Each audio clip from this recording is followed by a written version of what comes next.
Battle through the heavens की पिछले episode में हमने देखा था शिवयन फेंग जुनजी के साथ एक पहाड़ी में चला गया था, जहां पर वो अपने बॉडी से एंशिएंट फीनिक्स ब्लड एसेंस को निकालने की कोशिश कर रहा था। 3 ड्रॉप्स को तो वो बाहर निकाल लेता है, लेकिन जब बाकी के ड्रॉप्स को वो निकाल रहा था तब वो उसको रिफाइन करने का डिसाइड करता है और इससे वो एक ट्रैप में फंस जाता है। अब आगे एपिसोड स्टार्ट होती है। जैसे ही वो इसको रिफाइन कर रहा था उससे फील होता है कि इस बार शिवयन जिस ब्लड एसेंस को रिफाइन कर रहा है वो पिछले बार से बहुत ज्यादा वोलेटाइल है और बहुत ही ज्यादा स्ट्रॉन्ग है। तुरंत ही दोस्तों शिवयन का बॉडी अपीयरेंस चेंज होने लगता है और जैसे ही ये चीज फेंग जुनजी और बाकी लोग देखते हैं, फेंग जुनजी शॉक्ड हैरान होकर कहते हैं क्या शिवयन उस ब्लड एसेंस को खुद से रिफाइन करने की कोशिश कर रहा है। जैसा कि मुकिन ने पहले बताया था कि वो ब्लड एसेंस 1000 या उससे ऊपर के लेवल के पर्सन का है। उस ब्लड एसेंस को भी रिफाइन करने के लिए ऑलमोस्ट उसी लेवल के पर्सन की जरूरत पड़ेगी। मुकिन कहने लगती है शिवयन जो अब इस ट्रैप में फंस गया है, अगर वो इसको रिफाइन नहीं कर पाया तो शिवयन की बॉडी ब्लास्ट कर जाएगी, पर अगर उसकी बॉडी इसको रिफाइन कर ली तो उसके अंदर बहुत ही खतरनाक चेंजेस आएंगे, उसकी स्ट्रेंथ बहुत ज्यादा बढ़ जाएगी। लिनियन हंसते हुए कहता है ये तुम कैसी बात कर रही हो, ये बस एक मैजिकल बीस्ट का ब्लड एसेंस ही तो है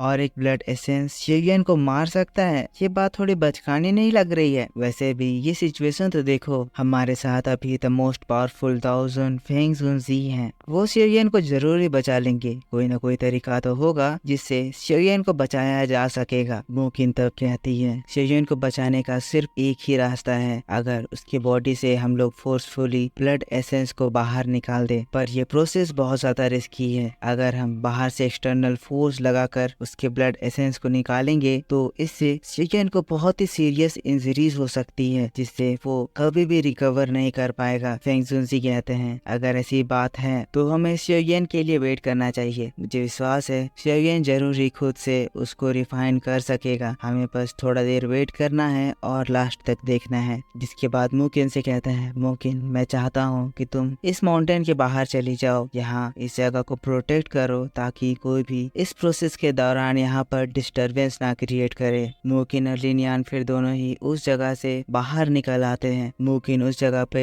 अपने मैजिक से एक बैरियर बनाती है जो कि शिवयन और फेंग जुनजी को बाहर के वर्ल्ड से पूरी तरह से आइसोलेट कर देता है। जिसके बाद फिर हम लोगों को शिवयन को दिखाया जाता है जिसकी बॉडी में चेंजेस होने स्टार्ट हो जाते हैं। सबसे पहले तो हम देखते हैं ये जो ब्लड एसेंस का रेड एनर्जी है वो शिवयन के ब्लड वेसल्स पे भारी पड़ रहा है। यहाँ पर वो शिवयन के डीएनए पे भी अटैक करता है, जिसके बाद धीरे धीरे करके शिवयन के डीएनए में चेंजेस आने लगती हैं। अब दोस्तों किसी के डीएनए में चेंजेस करना ये कोई मामूली बात नहीं है और इससे शिवयन को बहुत ज्यादा तकलीफ होती है। शिवयन दर्द से बहुत ही जोर से चिल्लाता है और इसकी दहाड़ से पूरा का पूरा ये माउंटेन गूंज उठता है। यहाँ पर फेंग जुनजी शिवयन को देखकर कहने लगते हैं लगता है मुकिन ने जो कहा था वो हो रहा है। देखकर समझ में आ रहा है कि शिवयन की बॉडी अब इस इनॉर्मस एनर्जी को कभी भी हैंडल नहीं कर पाएगी। तभी हम लोग शिवयन को देखते हैं जो कि खून की उल्टी करने लगता है। यहाँ पर वो सफोकेट कर रहा है और फिर देखते ही देखते शिवयन के बॉडी में शिवयन के न्यू नर्व्स साफ दिखाई देने लगते हैं। यहाँ पर जो रेड एनर्जी शिवयन के नसों में घुल गई है वो शिवयन के चेहरे से बाहर निकल जा रही है, मतलब कि उन नर्व्स का साइज बढ़ रहा है, जिससे वो नर्व्स शिवयन के शरीर के स्किन को फाड़ कर बाहर निकल रही है। हम लोगों को शिवयन के बॉडी के अंदर दिखाया जाता है जहाँ पर लगातार डीएनए में चेंजेस हो रहे हैं। वही जिस वेसल में शिवयन अपने बॉडी के अंदर उन ब्लड एसेंस को रिफाइन करने की कोशिश कर रहे हैं वो भी बहुत ज्यादा धमाकों की वजह से कमजोर हो जा रहे हैं। शिवयन तड़प रहा है, कह रहा है लगता है मैं अब मरने वाला हूँ, मैं इसको हैंडल नहीं कर सकता हूँ और अगर मेरा इससे कंट्रोल छूट जाएगा तो मेरी बॉडी एक्सप्लोड कर जाएगी। तभी दोस्तों शिवयन का कंट्रोल छूटने का पहला फेज स्टार्ट होता है। शिवयन के पूरे बॉडी से रेड एनर्जी बाहर निकल रही है और वो दर्द से चिल्ला रहा है। फेंग जुनजी जब ये चीज देखते हैं कहने लगते हैं मुझे लगता है शिवयन की लिमिट एक्सीड हो गई है और ये एंशिएंट फीनिक्स एसेंस ब्लड अब शिवयन के बॉडी को एक्सप्लोड करने वाला है। मुझे ये होने से पहले इस एसेंस ब्लड को शिवयन के बॉडी से बाहर निकालना होगा। फेंग जुनजी अपनी 1000 एबिलिटीज यूज करता है। उसके हाथों में हम लोग बहुत ही स्ट्रॉन्ग एनर्जी देखते हैं। वो कह रहा है ये मेरे दोस्त याओ चैन का डिसाइपल है और ये ऐसे मेरे हाथों में नहीं मर सकता है। पर इससे पहले कि फेंग जुनजी उस पावर को यूज करता, तभी वो शेरियन को देखता है जो कि अचानक से उस पूरे एनर्जी को कंट्रोल कर लेता है। उसकी पीठ से बोन विंग्स बाहर निकल आते हैं। अब बोन विंग के बाहर निकलते ही शेरियन अपने मुट्ठियों को टाइट करता है और फिर बोन विंग्स में थंडर एनर्जी बनने लगती है। पता चलता है कि शेरियन की जो ये एक्स्ट्रा एसेंस ब्लड एनर्जी थी वो उन बोन विंग्स के अंदर एंटर करने लगते हैं। शेरियन के फेस से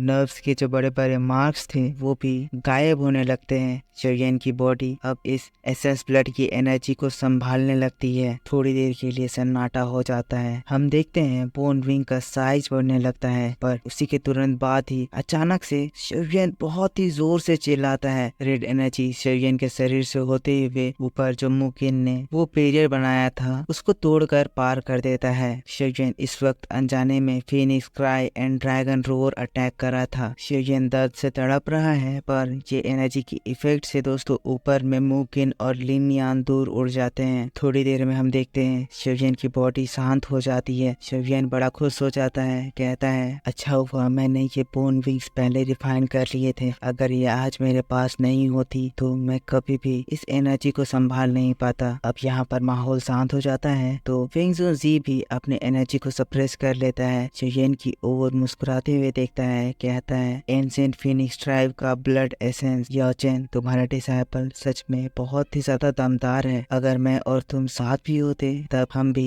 हेवनली डीमन फीनिक्स ट्राइब के साथ उनके ब्लड एसेंस को चुराने के लिए 2 बार सोचते। पर देखो तो तुम्हारा डिसाइपल उसको चुरा के सक्सेसफुली रिफाइन भी कर लिया है। फिर हम लोगों को शेरियन को दिखाया जाता है जो कि अपने इन न्यू पावर्स की वजह से बहुत ही स्ट्रॉन्ग फील कर रहा है। जिसके बाद वो अपने सामने फेंग जुनजी को देखता है जो कि उसी को देख रहे थे। शेरियन फेंग जुनजी को सॉरी कहते हुए कहता है मुझे माफ करिएगा, मैंने एक्सपेक्ट नहीं करा था कि ये इस तरह का हो जाएगा। मेरे वजह से आपको प्रॉब्लम झेलनी पड़ी। फेंग जुनजी कहते हैं नहीं नहीं कोई बात नहीं लिटिल फेलो, तुमने एंशिएंट फीनिक्स ब्लड को कम्प्लीटली एब्सॉर्ब कर लिया है। शेरियन हाँ में जवाब देता है। फेंग जुनजी बताते हैं शेरियन अभी अभी जो तुमने एक अटैक यूज करा उसको Phoenix cry and dragon roar attack कहा जाता है। ये दोनों ही 2 अलग अलग तरह के अटैक हैं। हर एक अटैक सोनिक वेव की दुनिया में टॉप नॉच पे लाई करता है, पर हैरानी की बात है कि तुम ये दोनों पोजेस करते हो। शेरियन अपने मन में सोचने लगता है मेरा ये जो ड्रैगन रोर है वो मैंने जिंग जंग ड्रैगन पिल को कंज्यूम करके हासिल किया था, पर ये फीनिक्स क्राई क्या ये मेरे पास तब आ गया जब मैं वो एंशिएंट फीनिक्स ब्लड एसेंस को एब्सॉर्ब कर रहा था। फेंग जुनजी कहते हैं लगता है शेरियन तुम बहुत गहरी सोच में पड़ गए हो, इतना ज्यादा टेंशन मत लो, बस तुम्हें अब और कुछ चीजों का ध्यान रखना है जैसे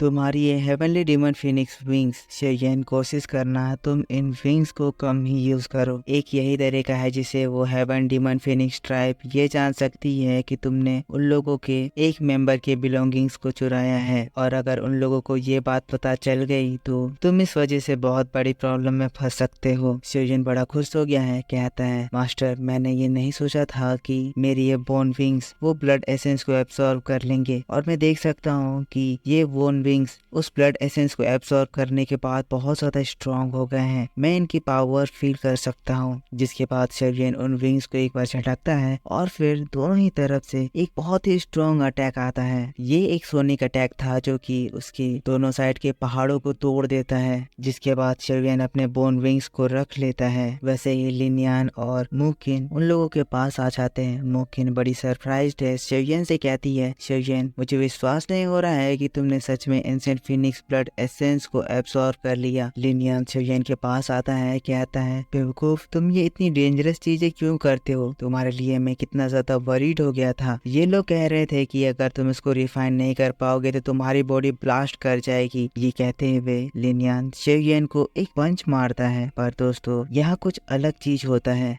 जैसे ही वो शेरियन के बॉडी को पंच मारता है वहाँ पर एक रिपल जनरेट होता है, और भले ही ये पंच बहुत ही ज्यादा स्लो था पर इसके बावजूद भी लिन यान की फिस्ट इंजर्ड हो जाती है। लिन यान कहता है शेरियन तुम्हारी बॉडी तो एक मॉन्स्टर की तरह हो गई है, अब तो मैं तुम्हारे ऊपर मजाक में भी अटैक नहीं कर सकता हूँ। फेंग जुनजी ये सब चीज देखकर बहुत खुश हो रहे थे। जिसके बाद वो शेरियन की ओर आगे बढ़ते हैं और फिर कहते हैं शेरियन मुझे याचेन के बारे में सारी बातें बताओ। याचेन के नाम को सुनकर पर शेरियन बड़ा इमोशनल हो जाता है, जिसके बाद शेरियन फेंग जुनजी को कहानी बताना स्टार्ट करता है। वो उस दिन की बात है जब मास्टर याला को हॉल ऑफ सोल के लोग मुझे बचाते वक्त पकड़ लिए थे। और दोस्तों बस इसी बात के साथ बैटल टू द हेवेंस का ये एपिसोड भी इस जगह पर खत्म हो जाता है। तो दोस्तों आपको ये एपिसोड कैसा लगा? आई होप आपको पसंद आया होगा। पसंद आया है तो इस पे एक लाइक जरूर कर देना।